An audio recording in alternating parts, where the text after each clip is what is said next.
America जैसे USA जैसे देश को, तो भारत क्या है? भारत का तो पुरुषार्थ इसी बदौलत हम मुकाबला कर रहे हैं, संकल्प के बदौलत मुकाबला कर रहे हैं। हम लोग का इम्यून सिस्टम इतना मजबूत है कि हम लोग कोरोना वायरस से लड़ रहे हैं मजबूती के साथ। भाई ये वायरस है, समझिए, पॉलिटिकल वायरस नहीं है, ये वायरस है। संकल्प लीजिए लड़ने का। इसलिए मेरा सलाह होगा कि अभी राजनीतिक टीका टिप्पणी से बचना चाहिए। ट्रंप जैसे लोगों को सहयोग लेना पड़ रहा है, अमेरिका जैसे यूएसए जैसे देश को, तो भारत क्या है? भारत का तो पुरुषार्थ इसी बदौलत हम मुकाबला कर रहे हैं, संकल्प के बदौलत मुकाबला कर रहे हैं। हम लोग का इम्यून सिस्टम इतना मजबूत है कि हम लोग कोरोना वायरस से लड़ रहे हैं मजबूती के साथ। महाराष्ट्र सरकार से निवेदन है कि इस जिम्मेवारी के अनुपालन को खूबसूरती से करिए। यही काम देगा, यही पूंजी बनेगी, आपकी राजनीति में साख बनेगी। न जात के नाम पर पकड़ता, न धर्म के नाम पर, न राज्य के नाम पर। वो कोरोना है, पकड़ता है तो कोई दवा नहीं है, और दवा है तो सामाजिक अलगाव, उसका पालन करिए। अगर ये जो लोग कर रहे हैं गलत मंशा से कर रहे हैं, उनको बोझ अगर लगता है, बिहार के बच्चे बोझ लगते हैं, तो इससे बड़ा गुनाह कुछ नहीं हो सकता। मानवता के नाम पर यह गुनाह। नमस्कार, मैं हूं ऋचा शर्मा, आप देख रहे हैं भारत लाइव। बिहार में जिस तरह से कोरोना का संकट मंडरा रहा है, इसको लेकर बिहार सरकार कितनी अलर्ट है, ये जानने की कोशिश करेंगे हम बिहार सरकार के सूचना एवं जनसंपर्क विभाग के मंत्री नीरज कुमार जी से। सर, बहुत बहुत स्वागत है। जिस तरह से सर कोरोना की मार झेल रहा है बिहार, सरकार इसको लेकर कितनी अलर्ट है? देखिए, कोरोना एक ऐसा रोग कि रोग का नाम सब बताता है, दवा कोई नहीं बताता। दवा है सोशल डिस्टेंस। तो ये परिस्थिति जन्य चुनौती है। तो राज्य सरकार ने 12 मार्च से माननीय मुख्यमंत्री जी ने इसकी तैयारी शुरू की। 16 मार्च को विधानमंडल स्थगित किया।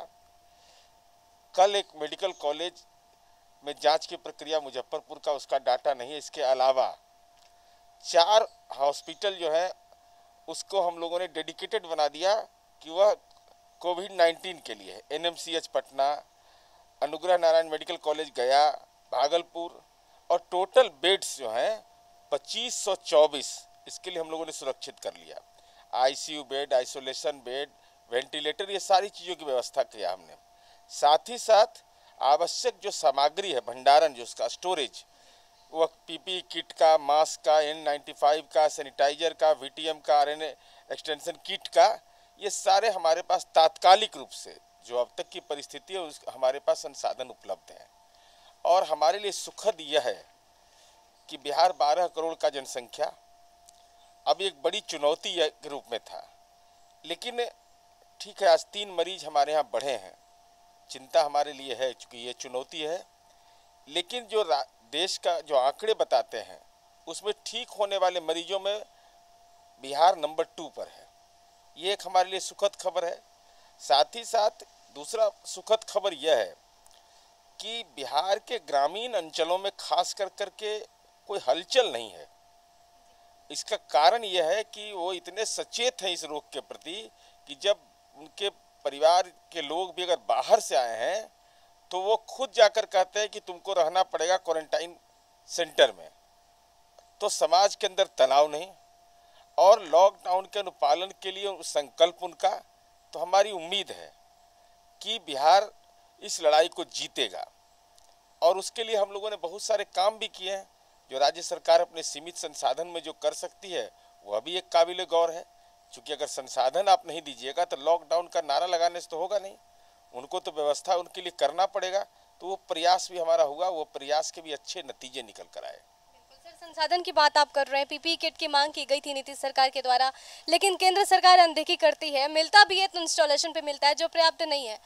तो आखिर केंद्र सरकार इस तरह से सौतेला व्यवहार कर रही है और नीतीश जी चुप क्यों है? परिस्थिति जन्य चुनौती है, ये समझना बहुत जरूरी है। कोई नहीं जानता था कि कोरोना वायरस के लिए क्या क्या जरूरत होगा।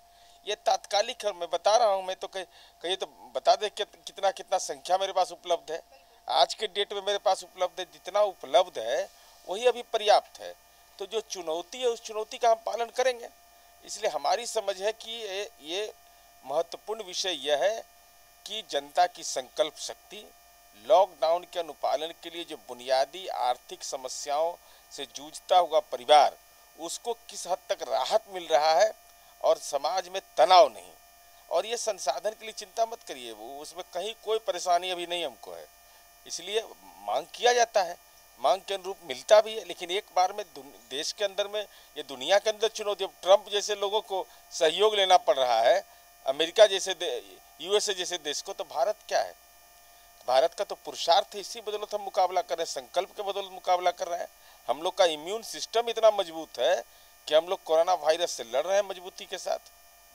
तेजस्वी यादव जी कह रहे हैं कि अमीरों की बीमारी है और गरीब इसका हर्जाना भुगत रहे हैं। अमेरिका में कौन गरीब रहता है? स्पेन में कौन गरीब है? इटली में कौन गरीब है? जहाँ राहुल गांधी जी का ननिहाल है वहाँ तो गरीब लोग बहुत कम होगा। भाई ये वायरस है, समझिए, पॉलिटिकल वायरस नहीं है, ये वायरस है। संकल्प लीजिए लड़ने का। ये तो भारत की जो सांस्कृतिक परंपरा है और भारत की बहादुर जनता का संकल्प है कि 125 करोड़ में जो देश के आंकड़े बता रहे हैं दुनिया के पैमाने पर, उस आंकड़े में बेहतर स्थिति में है। इसलिए मेरा सलाह होगा कि अभी राजनीतिक टीका टिप्पणी से बचना चाहिए, और ये सलाह जो दे सकते हैं वह इसके सुधार के लिए सलाह दीजिए, कैसे इससे लड़ेंगे।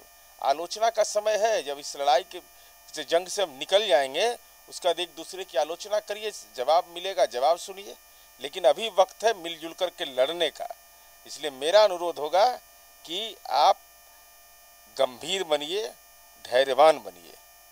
तेज प्रताप जी रो रहे हैं और फूट कर रोते हुए कह रहे हैं कि पापा को छोड़ देना चाहिए, कोरोना संक्रमण के बीच पापा जूझ रहे हैं। अभी तो स्वाभाविक है भाई, पिता और पुत्र के बीच में तो संबंध रहता है, वो कैसे नहीं रहेगा? वो तो स्वाभाविक पीड़ा है, और उस पीड़ा का इजहार मीडिया के माध्यम से नहीं करना चाहिए। वो पीड़ा का माध्यम है पिता का सेवा, माँ का सेवा जो नहीं करेगा तो उसको इस जीवन में जीने का अधिकार किस बात का है? आपको क्या लगता है, पेरोल पे उन्हें छोड़ना चाहिए?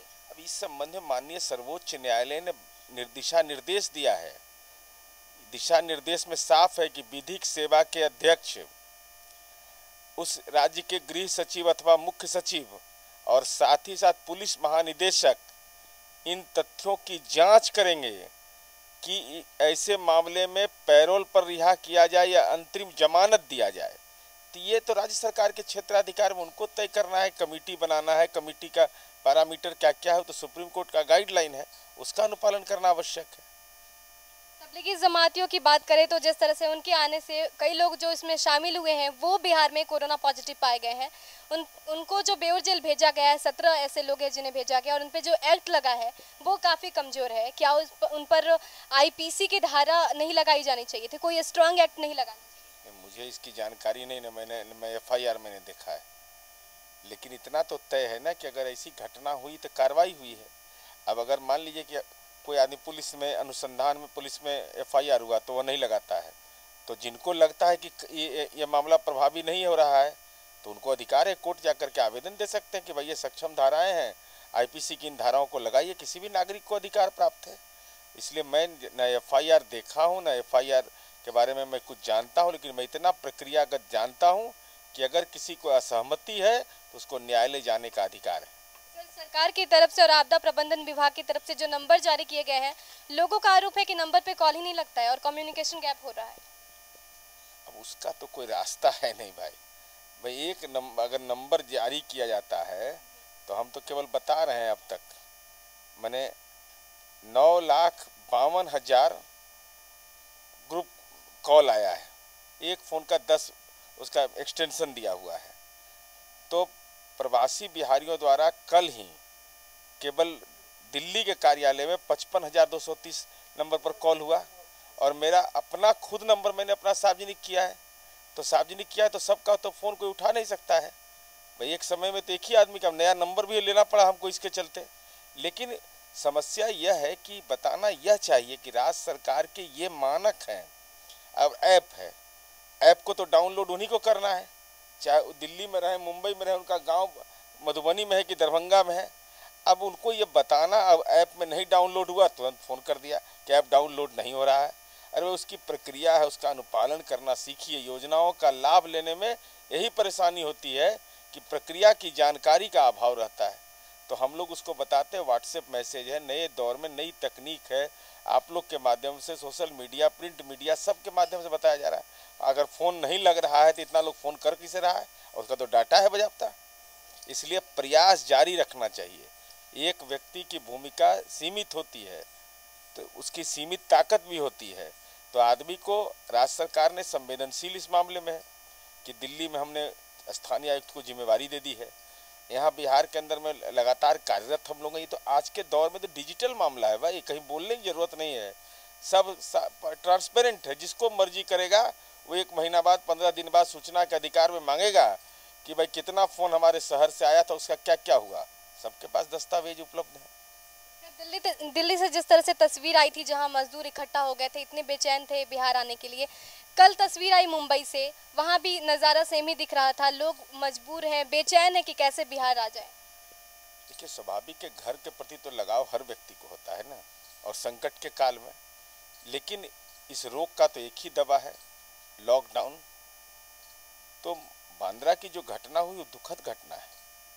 महाराष्ट्र की सरकार को इसको गंभीरता से संज्ञान लेना चाहिए, और महाराष्ट्र के मुख्यमंत्री ने यह आश्वस्त भी किया है कि हम उनकी सेवा करेंगे। चूँकि ये प्रवासी हैं, मेहनत तो आपकी धरती पर कर रहे थे, निर्माण का कार्य आपके यहाँ कर रहे हैं, तो बिहार में पंजाब के लोग हैं, महाराष्ट्र के लोग हैं, पश्चिम बंगाल के लोग हैं, असम के लोग अगर यहाँ काम कर रहे हैं तो उनको कोई यहाँ जाने दिया है? हमारे के गांव खेत खलिहान में लोग उनकी रक्षा कर रहे हैं, उनको भोजन दे रहे हैं। तो ये तो उनकी नैतिक भी जिम्मेवारी है, सरकारी जिम्मेवारी भी है। इसलिए महाराष्ट्र सरकार से निवेदन है कि इस जिम्मेवारी के अनुपालन को खूबसूरती से करिए। यही काम देगा, यही पूंजी बनेगी, आपकी राजनीति में साख बनेगी। और लॉकडाउन का पालन करना प्राण रक्षा के लिए आवश्यक है। और ये वैश्विक संकट है, ऐसा नहीं कि महाराष्ट्र में है, बिहार में नहीं है, यूएसए में नहीं है, पाकिस्तान में नहीं है, सब इससे पीड़ित है। दवा एक ही है, तो उसका अनुपालन में अगर कोई परेशानी हो रही है तो ये आपका दायित्व है गवर्नेंस का। और आप तो ज़्यादा संक्रमित हैं, आपके ज़्यादा मामले उद्घाटित हो रहे हैं, इसलिए आपकी तो और जिम्मेवारी बढ़ जाती है। और ये भाई ट्रेन से भेज देने की बात करना, ये सब तो बेतुका बात है। मैं ये इस कम्युनिटी ट्रांसफ़र हो जाएगा नहीं तो बड़ी मुश्किल हो जाएगी। वो गरीब परिवार के लोग हैं, इसका मतलब गुनाह है क्या उनका?